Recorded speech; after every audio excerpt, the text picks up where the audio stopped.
বন্ধুরা, আশা করব তোমরা সবাই ভালো আছো। আজকের তারিখ হলো 22/4/2024 সোমবার। আমি চলে এসেছি বজবজ ফেরিঘাটে। সন্ধ্যাবেলার ছবি, এখন সময় বাজলো 6টা 5। তো তোমাদের আমি সেই ছবিটা একবার দেখাচ্ছি। দেখো, সন্ধ্যেবেলায় বজবজ ফেরিঘাট খুবই একটি ব্যস্ততম একটা ফেরিঘাট, যেটা লঞ্চ চলে বজবজ থেকে বাউরিয়া, বাউরিয়া থেকে বজবজ। তো সেই আমি ছবিটা তোমাদের দেখাচ্ছি। সন্ধ্যেবেলার ছবি দেখো, কত লোক এখানে, শয়ে শয়ে লোক নিত্যদিন যাতায়াত করে। খুবই একটা গুরুত্বপূর্ণ একটা ফেরিঘাট। তো সেই আমি ছবিটা তোমাদের দেখাচ্ছি। আশা করব ভিডিওটা তোমাদের ভালো লাগবে। ভালো লাগলে চ্যানেলটা লাইক, শেয়ার, সাবস্ক্রাইব করবে, এইটুকু আশা রইল তোমাদের কাছে। তো এরকম সব সুন্দর সুন্দর ভিডিও নিয়ে আমি আসবো তোমাদের কাছে। তোমরা আমার পাশে থাকবে, এইটুকু আমি আশা রাখলাম।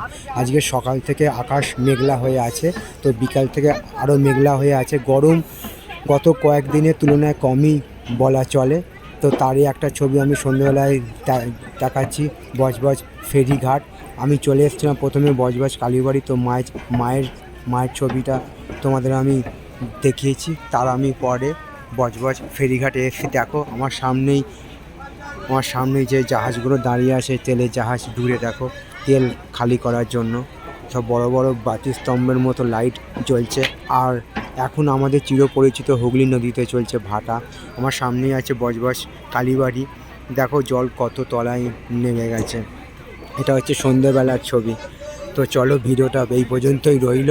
সকলের জন্য শুভকামনা রইল আমার পক্ষ থেকে। আগামী দিনগুলো আরও আনন্দময় হয়ে উঠুক, এইটুকু আমি ভগবানের কাছে প্রার্থনা রাখলাম।